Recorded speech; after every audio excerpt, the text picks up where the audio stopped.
my thesis is, and actually the point of this talk that I'm trying to get to is that a lot of scientists, a lot of practitioners, a lot of researchers, we no longer are so convinced that all these diseases even exist. We like to think of it more as these diseases are adaptations. They are evolutionary adaptations to abnormal stressors, normal immune responses to abnormal stressors. Let's give an example. Your child, young child, okay, let's say the child is 2 years old. Now for the first time, let's say he is exposed to something and he starts to cough and sneeze and his eyes water and his nose runs and he may develop a fever, and then through wiki Google type of propagandizing, the good parent is bound to go to Doc in the Box or, at least to Walgreens to get the appropriate fill in the blank, right? Tylenol, whatever. Because we are taught that these normal, eliminative, immune building processes of the body are diseases themselves, which need particular drugs in order to cure them, right? About 8 years ago, I don't know if anyone remembers this, Doc, you probably do, the FDA came out with a paper that they published, and it listed 50 of the most common childhood cold remedies and drugs available in Walgreens, in the drugstores. And it listed them and it said, we are no longer recommending any of these medications because they are ineffective and there is no science behind them. Well, that sort of came and went and people didn't really pay much attention to that. And so today we still have the situation where people consider these normal immune building responses. The immune system is trying to develop its own powers. Let's take fever.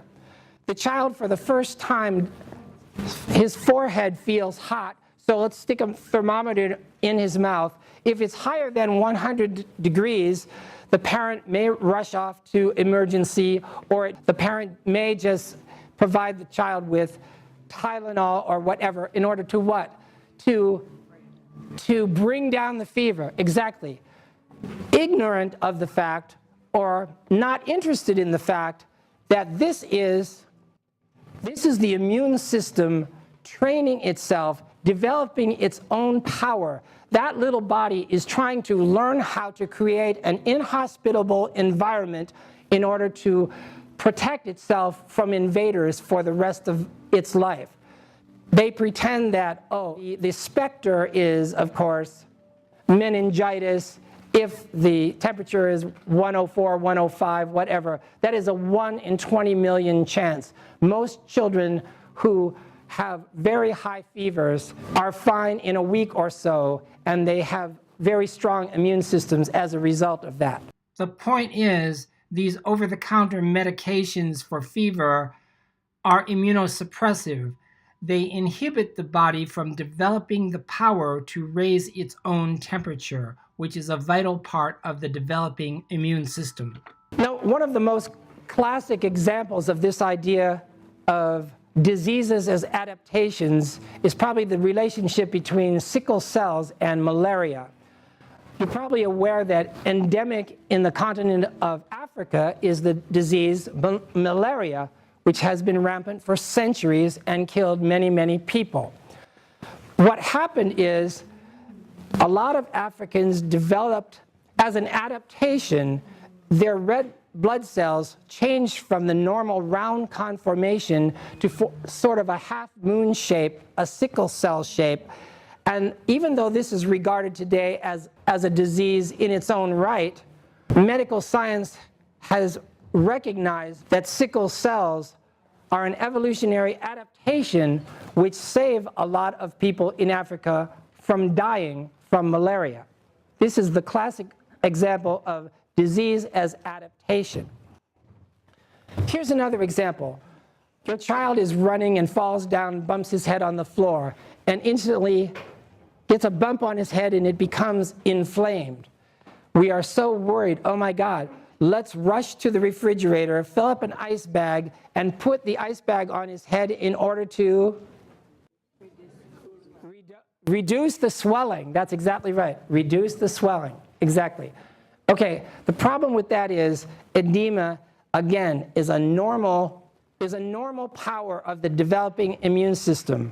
We want to isolate, protect the area. We want to draw the proper red cells into beginning the healing process. Inflammation is not a disease itself unless for some reason it becomes prolonged, weeks or months. What is the #1 cause of death in the United States? Heart disease. Heart disease, right. One of the primary causes of heart disease is the ingestion of hydrogenated foods. 80% of the American public has an 80% processed food diet. I have a whole full-day seminar on hydrogenated foods. You can look on my website. The problem is they are man-made, they are brand new to our species, they cannot be metabolized by our digestive enzymes, and they end up as atherosclerotic plaque in our arteries. Diseases as adaptation. Another example, more with children. Pasteurized dairy. Children are recommended to drink milk, by mainstream advertising and by their pediatricians in order to build strong bones and strong teeth, all that. The problem is pasteurized dairy is a sensitizing allergen. What is pasteurized dairy?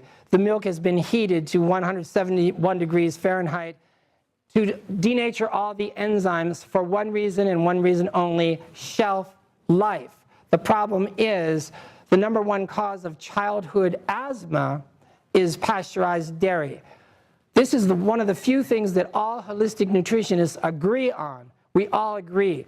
Your child has asthma, you want to get rid of it without using drugs, here's what you do. No pasteurized dairy for 60 days. No milk, cheese, butter, ice cream, or yogurt. And magically, the childhood asthma will resolve. But people, parents say this, no, I don't want to deprive little Johnny of his normal childhood pleasures. He must have his quart of Rocky Road ice cream before bed each night. I don't want to deprive him of that.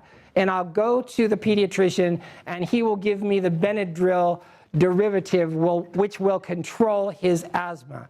That's the Wiki-Google conventional wisdom that we have today. Carcinogens, obviously from tobacco, radiation, vaccines, and cancer. It's no mystery, there's no controversy that these things are carcinogenic, but does the person really have to choose them? Does he have any option during his life to choose them? So many doctors have documented how the majority of cancers are earned. The illusion of organized medicine now is that cancer is a virus, or cancer is you have a genetic predisposition for cancer because your grandparents had some cancer. It's not your fault. We'll take care of everything. Abdicate responsibility for your health to us, your doctor. We'll take care of everything. How many people in this room have gone through the death watch with a family member who had cancer, who got cancer, received cancer treatment, and then died from cancer? How many? Okay, then you know what I'm talking about here. When I say this, the majority of people who die from cancer do not die from cancer at all. They die of cancer treatment. Most people eventually learn that, but they learn that too late. I have a lot of stories in the full-day seminar of that. Okay. Finally, my last example here is, how much time do I have? Foreign protein. For the last 2 million years, foreign protein in the mammalian species could be fatal.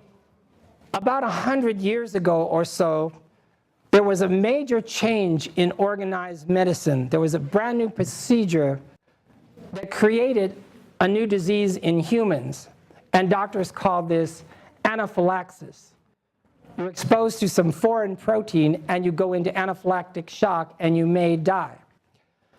There was a guy, a scientist, Dr. Richet, and he was studying anaphylaxis.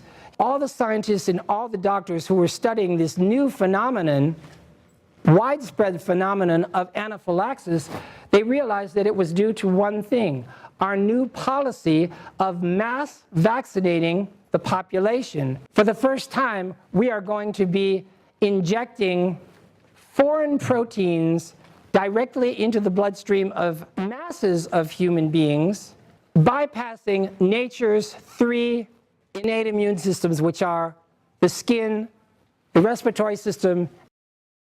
In other words, if you are a pathogen who wants access to the human body, you must either make your way through the skin, be eaten, or be breathed in. Then you have some chance.